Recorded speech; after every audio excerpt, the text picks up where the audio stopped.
Painting और drawing करवाने से बच्चों की क्रिएटिविटी बढ़ती है। आपने ये बात तो सुना होगा, लेकिन किस टाइप की पेंटिंग, किस टाइप की ड्राइंग? बहुत तरीक़ों की पेंटिंग और ड्राइंग होते हैं, राइट? और अगर आपका बच्चा मेरे तरह हो, जो कि पेंटिंग में इसका मन नहीं लगता हो, पेंटिंग अच्छे से आती नहीं हो, उससे दूर भागता हो, तो फिर आपका बच्चा कैसे अपनी क्रिएटिविटी को बढ़ा सकता है इस चीज़ का इस्तेमाल करके, पेंटिंग का इस्तेमाल करके? अब हाँ, इस बारे में बात करना ज़रूरी है, क्योंकि स्टडीज़ में हमें पता चला है कि इंसान की क्रिएटिविटी जनरेशन ओवर जनरेशन कम होती जा रही है। लेकिन अगर उल्टा आप आज की जनरेशन की बात करें तो ये है एआई की जनरेशन, और यहाँ पे जिन इंसान की क्रिएटिविटी ज़्यादा होने वाली है उनको स्पेसिफिकली बेनिफिट मिलने वाला है, राइट? तो बात यह है कि कैसे आप अपने बच्चों की मदद कर सकते हैं क्रिएटिविटी बढ़ाने में। अब इसके लिए हमें जाना पड़ेगा साइकोलॉजी की दुनिया में, और वहाँ पे एक नाम बहुत ही कॉमनली फेमस है क्रिएटिविटी को लेके, वो है Torrance test of creative thinking. अब इससे कुछ इंस्पिरेशन लेके हमें कुछ आइडिया लगता है कि कैसे हम पेंटिंग का इस्तेमाल कर सकते हैं हर बच्चों के लिए, क्योंकि बस 5 मिनट 10 मिनट का समय लगता है और इसकी प्रैक्टिस करवाने से उनकी क्रिएटिविटी बढ़ सकती है। तो आइए चालू करते हैं। देखिए, टॉरेंस टेस्ट जो होता है उसमें कुछ 10 तरीके के सवाल होते हैं, ऑलराइट? बट हम बात करने वाले हैं केवल उन तरीकों की जिससे कि हम पेंटिंग के ज़रिए बच्चों की क्रिएटिविटी बढ़ा सकते हैं। तो पहला क्राइटेरिया होता है, पहला कैटेगरी होता है पिक्चर कंस्ट्रक्शन का, ऑलराइट? अब इसका ये हो गया, और मैं चाहूँगा कि आप जो है मेरे साथ इस चीज़ को फॉलो करें और साथ में करें, बहुत मज़ा आने वाला है। इनफैक्ट अगर आपके बच्चे अराउंड है तो आप उनके बच्चे को भी बुला सकते हैं और साथ में आप और आपका बच्चा इस चीज़ को फॉलो करें, ऑलराइट? तो मान लीजिए कि मैंने आपको दिया है कुछ ये एग शेप, ओवल शेप यहाँ पे, ऑलराइट? और आपको इसकी मदद से एक पिक्चर कंस्ट्रक्ट करनी है। यस, पहली कैटेगरी का नाम है पिक्चर कंस्ट्रक्शन। तो इसमें आपको एक रैंडम शेप दे दिया जाएगा।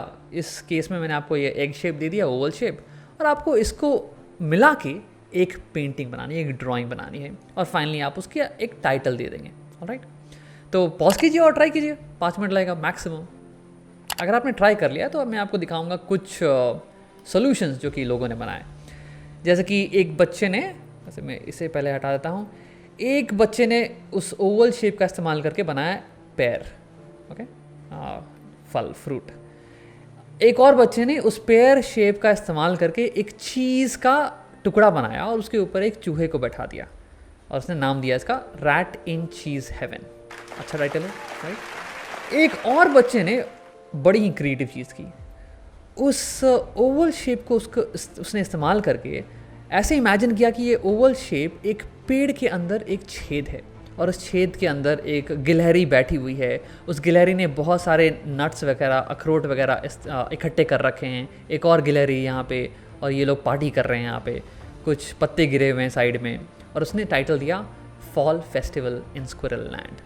तो आप देख सकते हैं कि कैसे एक सिंपल से शेप का इस्तेमाल करके अलग अलग बच्चों ने अलग अलग पेंटिंग्स, अलग अलग पिक्चर्स कंस्ट्रक्ट की, ऑलराइट? अब इससे सीखने को क्या मिलता है? तो देखिए, इस केस में हम क्या देख रहे हैं, राइट? कि बच्चा कितना फ्लुएंट है, कितनी जल्दी उसके दिमाग में आइडियाज़ आ रहे हैं, और वो पेंटिंग कर पा रहा है, वो ड्राइंग कर पा रहा है, ओके? 5 मिनट का ही टाइम होता है, ज़्यादा का टाइम होता नहीं है, बट उसके अंदर कितनी जल्दी से आइडिया उसके दिमाग में आया। फ्लेक्सिबिलिटी, कि कितना फ्लेक्सिबल है वो। देखिए, जैसे कि ये शेप, पेयर शेप जो है, ये बहुत ही सिमिलर है जो मैंने आपको शेप दिया था उससे, राइट? तो यहाँ पे ज़्यादा फ्लेक्सिबिलिटी हुई नहीं। आपने वो शेप देखा और ये शेप देखा और बोला कि हाँ चलो, ये वो तो सेम ही दिख रहा है, बना देते हैं।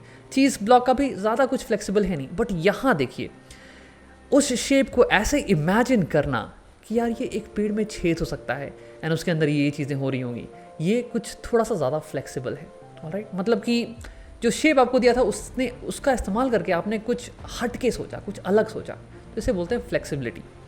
इलैबोरेशन कि आपने कितनी डिटेल्स बनाई हैं, कितनी डिटेल्स ऐड की हैं अपनी ड्राइंग में। फॉर एग्जांपल, यहाँ पे आप देख सकते हैं कि पेड़ की ड्राइंग में कुछ कलरिंग वगैरह है, स्टेम बना रखा है, एक लीफ बना रखी है।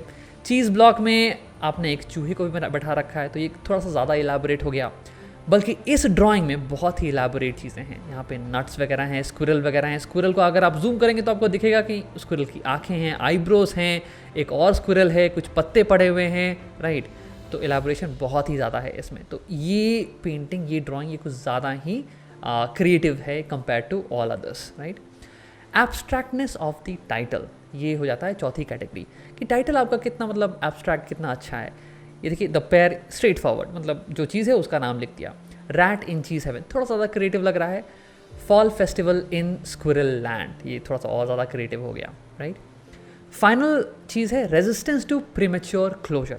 अब देखिए, इसका मतलब ये होता है ना कि आप जब भी कुछ आइडिया वगैरह लेके आ रहे हैं, राइट, कुछ नया आइडिया लेके आ रहे हैं, तो आपके दिमाग में कुछ कॉम्पीटिंग थॉट्स वगैरह आएंगे कि यार ये अच्छा आइडिया नहीं लग रहा है, और आप खुद उस आइडिया को कैंसिल कर दोगे, मतलब ये अच्छा नहीं है, किसी और आइडिया की बात करते हैं, राइट। बट काफ़ी टाइम ऐसा होता है कि जो इनिशियल आइडियाज़ जो आपके दिमाग में आते हैं, राइट, उन्हें अच्छे से फॉर्म होने में थोड़ा समय लगता है, तो आपको थोड़ा समय देने की ज़रूरत होती है, राइट। तो इसलिए कहा जाता है कि इंसान, जो बच्चा है, जो भी टेस्ट दे रहा है, बाय द वे इस टेस्ट को बच्चे बड़े सभी दे सकते हैं। इनफैक्ट इस टेस्ट का इस्तेमाल हायरिंग में भी कंपनीज करती हैं, बहुत सारी कंपनीज, ऑलराइट, ये देखने के लिए कि लोग कितने ज़्यादा क्रिएटिव हैं। तो ये, हाँ, रेजिस्टेंस टू प्रीमेच्योर क्लोजर ये देखता है कि जो इंसान ये टेस्ट ले रहा है वो अपने आइडियाज़ को प्रीमेच्योरली क्लोज तो नहीं करते रहा। जैसे कि एक आइडिया है कि हाँ, मैं शायद इस ओवल शेप को एक विक्स में बना दूँ, और फिर मैं ड्राइंग कर रहा हूँ, फिर मेरे दिमाग में आया यार ये अच्छा नहीं लग रहा है, इसको हटाओ, कुछ और लेके आते हैं। तो ये हो गया प्रीमेच्योर क्लोजिंग।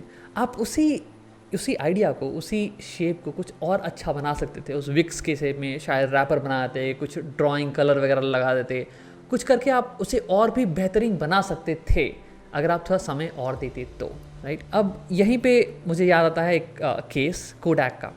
कोडैक कंपनी थी, कैमरा बनाती थी, फिल्म रोल रील वगैरह के साथ, राइट, पुराने कैमरास वगैरह।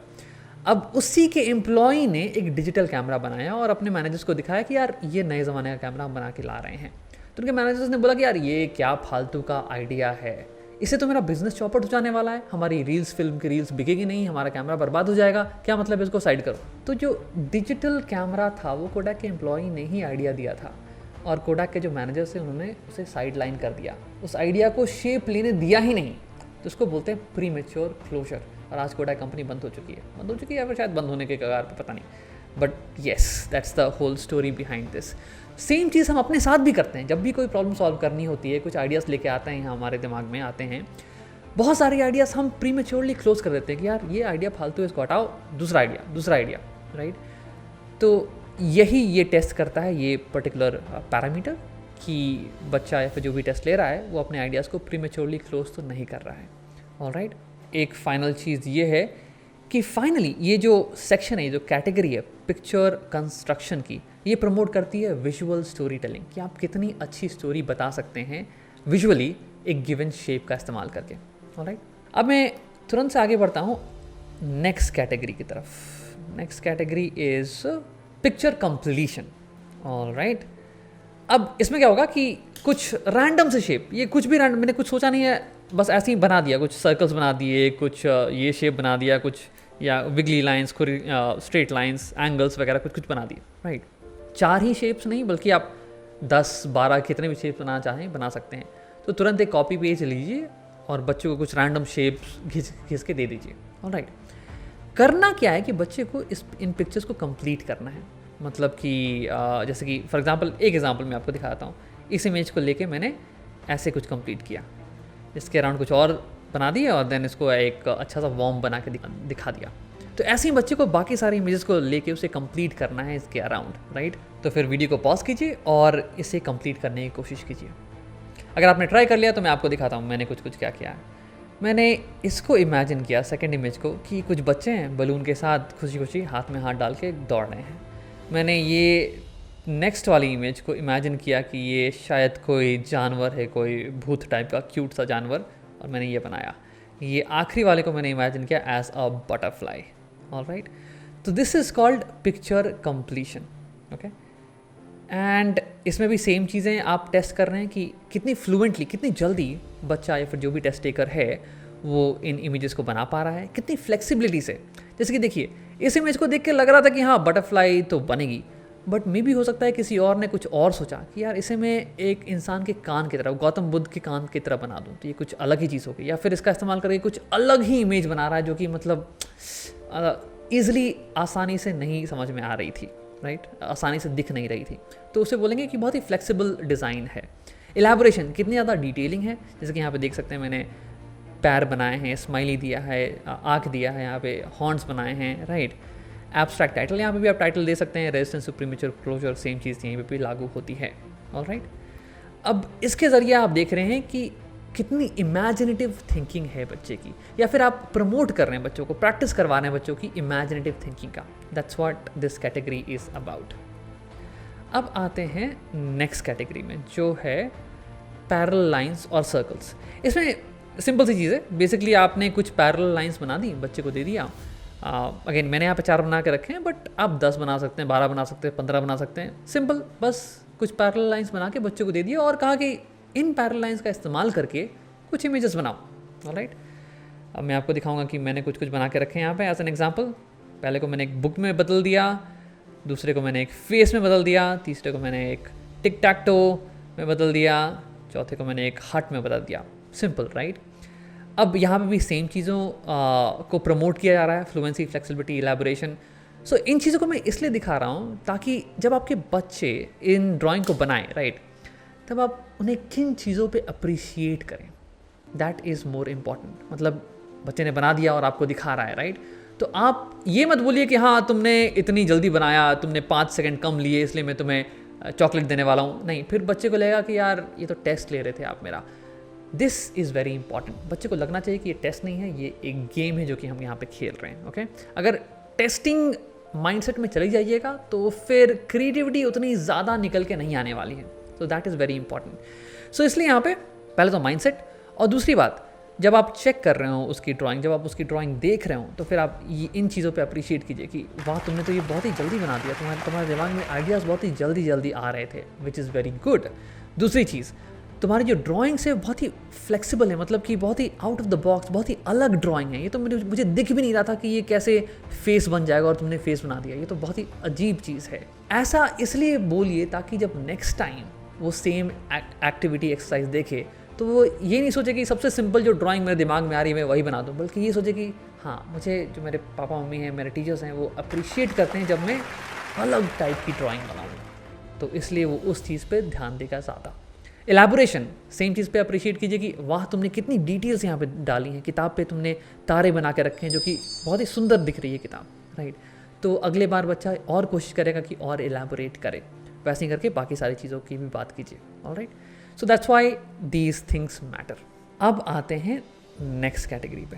आखिरी चीज़, वैसे ये पैरेलल लाइंस का जो कैटेगरी है, ये इनकरेज करता है कि आप जो है बच्चा जो है सिमिलर या फेमिलियर शेप्स को देख के कैसे नई नई चीज़ें बना सकता है। देखिए सारी जो बॉक्सेस थे वो सब में पैरेलल लाइंस ही बनी हुई थी, राइट। लेकिन पैरेलल लाइंस को देख के कुछ अजीबोगरीब चीज़ सोचना, कुछ अलग ही चीज़ सोचना, वो ये देखता है। This is called perspective thinking. मतलब कि आप एक ही चीज़ को कितने नए नए एंगल से, कितने नए नए पर्सपेक्टिव से देख सकते हैं, इमेजिन कर सकते हैं। फिर ये तो हो गई 3 कैटेगरीज जिसकी मदद से आप ड्राइंग का इस्तेमाल कर सकते हैं और बच्चों की क्रिएटिविटी को इम्प्रूव कर सकते हैं, ऑलराइट। इन सब में आपने देखा होगा कि बस 5 मिनट का ही समय लगता है, ज़्यादा का समय नहीं लगता है। तो अगर आपका बच्चा ड्राइंग पसंद नहीं भी करता हो, उसकी ड्राइंग अच्छी नहीं भी हो, तो भी वो ये कर सकता है और क्रिएटिविटी को अपने बढ़ा सकता है। So that is very very great over here.